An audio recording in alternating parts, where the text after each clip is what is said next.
ইন্নাল হামদালিল্লাহি ওয়াসসালাতু ওয়াসসালামু আলা রাসূলিহিল কারীম আম্মা বাদ ফাআউযু বিল্লাহি মিনাশ শাইতানির রাজীম বিসমিল্লাহির রহমানির রহিম।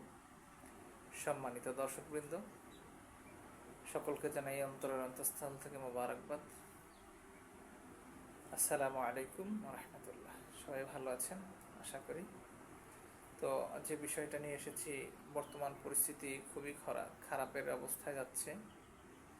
মুসলমানদের ঈমান সম্পর্কে জাগ্রত করা। আজকের বিষয় হচ্ছে মুসলমানদের ঈমান কিভাবে জাগ্রত হয়, এবং আমরা মুসলমানরা যদি ঐক্যবদ্ধ থাকি তাহলে কোনো পরাশক্তি, কোনো দেশীয় শক্তি, কোনো বহিরাগত শক্তি আমাদেরকে স্পর্শ পর্যন্ত করতে পারবে না। তো সেই জন্য আমাদের উচিত আমরা প্রত্যেকে যেন ঐক্যবদ্ধ থাকতে পারি। আল্লাহ রাব্বুল আলামিন সূরা আল ইমরানের 103 নম্বর আয়াতে আল্লাহ বলেন, ওয়াতাসিমু বিহাবলিল্লাহি জামিয়া ওয়ালা তাফাররাকু। হে আমার উম্মতেরা, হে আমার বান্দারা, হে আমার গোলামেরা, তো তোমরা সকলেই ঐক্যবদ্ধ থাকো, কারণ কোনো বহিরা শক্তি তোমাদেরকে স্পর্শ করতে পারবে না। আল্লাহর রজ্জুকে আঁকড়ে ধরো। কিন্তু ভাই, বর্তমান পরিস্থিতি খুবই খারাপ, কারণ ভারত পাকিস্তান যুদ্ধ চলছে। এখানে আমাদের ভূমিকা কি, আমি কথাটা ক্লিয়ার করতেছি যে আপনি একজন অ্যাজ এ মুসলিম যদি হয়, তাহলে আপনি এখানে অবস্থান নেবেন অমুসলিম না মুসলিম। আপনার কাছে প্রশ্ন রাখলাম।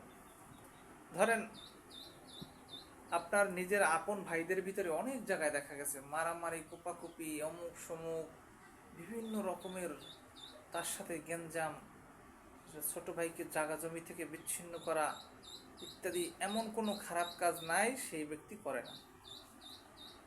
এখন যখন অন্য কোনো বহিরা শক্তি যখন যখন মনে করেন অমুসলিম, এক কথায় মালাউন, ওদের সাথে আমাদের কোনো বন্ধুত্ব নেই। আমার নবী বলেছেন ওরা হচ্ছে আমাদের জাতশত্রু। এই জাতশত্রুর সাথে কোনো সম্পর্ক তো আমাদের থাকতে পারে না। কিন্তু এখন আপনারা বলতে পারেন 71-এ আমাদের পাকিস্তান বাহিনী আমাদের উপরে হামলা করেছে, আমাদেরকে, আমাদের মা বোনদের ইজ্জত লুণ্ঠন করেছে, আমাদেরকে বৈষম্যর শিকার হইতে হয়েছে। হ্যাঁ, মানি আপনার কথা, সাথে অ্যাক্রেট, হ্যাঁ আপনার সাথে একমত। পাকিস্তান যদি হামলা করেও থাকে, পাকিস্তান যদি আমাদেরকে শোষণ করেছে, সব সত্য কথা, এবং তারপরে আমাদের যুদ্ধ হয়েছে তাদের সাথে, এবং তারা মুসলিম, তারা কালিমাকে বিশ্বাস করে, এক আল্লাহকে বিশ্বাস করে, তারা কোরআন পড়ে, তারা হাদিস পড়ে, এবং তাদের ভিতরে শয়তান আছে, এবং সেই জন্যই তাদের সাথে তারা আমাদের উপর বৈষম্য করেছে। কিন্তু সেই 71-এর পাক বাহিনী আর এখনকার পাক বাহিনী তো এক হতে পারে না, এক হয় না, এক নাই।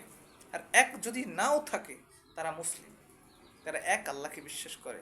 কিন্তু কোনো মালাউন আমাদের বন্ধু হতে পারে না। মালাউনদের সাথে আল্লাহ রাসূল সাল্লাল্লাহু আলাইহি সাল্লাম বলেছেন, আমি পূর্ব দিকে নিঃশ্বাস ফেলতেছি। সাহাবা আজমাইন বলেছেন, ইয়া রাসূলুল্লাহ, কিসের সেই আপনি নিঃশ্বাস নিচ্ছেন? বলছে, এদিক থেকে তো আমাদের যুদ্ধ হবে, যুদ্ধের ঘ্রাণ আসতেছে, আর গাজওয়াতুল হিন্দ হবে, একটা ধর্মযুদ্ধ, বিশাল সেই ধর্মযুদ্ধে এক পক্ষ থাকবে ইমানের পক্ষে, অন্য পক্ষ থাকবে ইমানের বিপক্ষে। এক পক্ষ সত্যের পক্ষে গান গাবে, অন্য পক্ষ সত্যের বিপক্ষে গান গাবে। কিন্তু সেই মুসলিম নামধারী মুসলমান জাতের ভিতরে, আমরা যারা মুসলমান দাবি করতেছি, এদের ভিতরেই 3টা দল হবে, আর একটা দল সেখান থেকে সেই পলায়ন করে চলে যাবে, শত্রুদের সাথে হাত মিলাবে, কিছু কিছু তাদের সাথে মোয়ানাকা করবে, মোয়ামেলা করবে।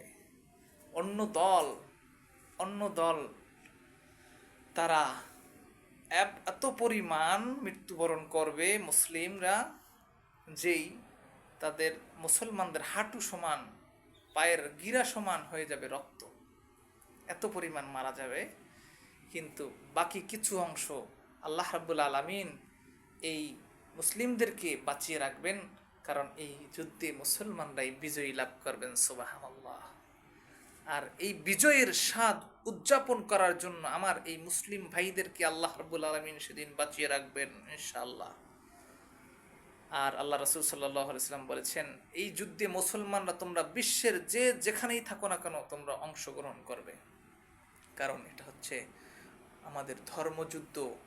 এই যুদ্ধটা বদরের যুদ্ধের সমান, এই যুদ্ধটা বদরের যুদ্ধের সমান হবে, কারণ এই যুদ্ধটা সাধারণ কোনো যুদ্ধ না। আর এই গাজওয়াতুল হিন্দ আমাদের চট্টগ্রাম থেকেই শুরু হবে ইনশাআল্লাহ। চট্টগ্রাম থেকেই, এখান থেকেই শুরু হবে, কারণ এই চট্টগ্রাম থেকেই আমাদের এই ধর্মযুদ্ধটা তাদের সাথে শুরু হবে। ভারত আমাদের মুসলিম ভাইদেরকে এত পরিমাণ হত্যা করতেছে, কিন্তু আমাদের সুশীল সমাজ, আমাদের সুশীল বন্ধুরা যারা সুন্দর সুন্দর কথা বলে, কোনো একটা জিনিসের দাম বাড়লেই তারা ফালাফালি করে, মানবাধিকার কমিশন গঠন করে, কিন্তু তারা কখনো আমার নবীকে যখন গালি দেয় তখন তাদের বিবেকটা ঘুমিয়ে থাকে। আমার নবীকে নিয়ে যখন কার্টুন ব্যঙ্গ বানায় তখন তারা ঘুমিয়ে থাকে, তখন তাদের সুশীল আর সুশীল থাকে না। যখন আমার বোন আসিয়াকে যখন ধর্ষণ করে তখন আর ইউটিউবাররা কন্টেন্ট ক্রিয়েট করে না। কারণ কি জানেন? ভারতের বিরুদ্ধে কথা বলে আমাদের শহীদ আবরার ফাহাদ ভাই শহীদ হয়েছেন। কারণ ভারতের পা চাটা গোলামই আমাদের দেশে আছে কিছু, এরা পা চাটা গোলাম, এরা মানুষকে মানুষ মনে না, মানুষ মনে করে না। এরা নামে বলে আমরা মুসলিম, কিন্তু এরা হিন্দুস্তানের সাথে তাদের সম্পর্ক থাকে। এরা নামে বলে মুসলিম, এরা হিন্দুস্তানের সাথে তারা বন্ধুত্ব করে। এরা নামে বলে মুসলিম, কিন্তু সপ্তাহে একদিনও নামাজ পড়ে না। এরা নামে বলে মুসলিম, এরা সত্য কথা বলে না। এরা নামে বলে মুসলিম, এরা হক ঠকিয়ে খায় মানুষের। এরা নামে বলে মুসলিম, এরা জুলুম করে বেড়ায়। দীর্ঘ আমার চোখে দেখা 17টা বছর এত পরিমাণ অন্যায় অত্যাচার জুলুম করেছে যে আল্লামা মামুনুল হক বলেছেন যে যদি একটা ফেরাউন যদি ওতবা, সাইবা, হামান এবং এবং আবদুল্লাহ ইবনে উবাই এদেরকে সব মিলাই দেয় একটা লোক হবে, তার নাম হচ্ছে শেখ হাসিনা। তো সেই জন্য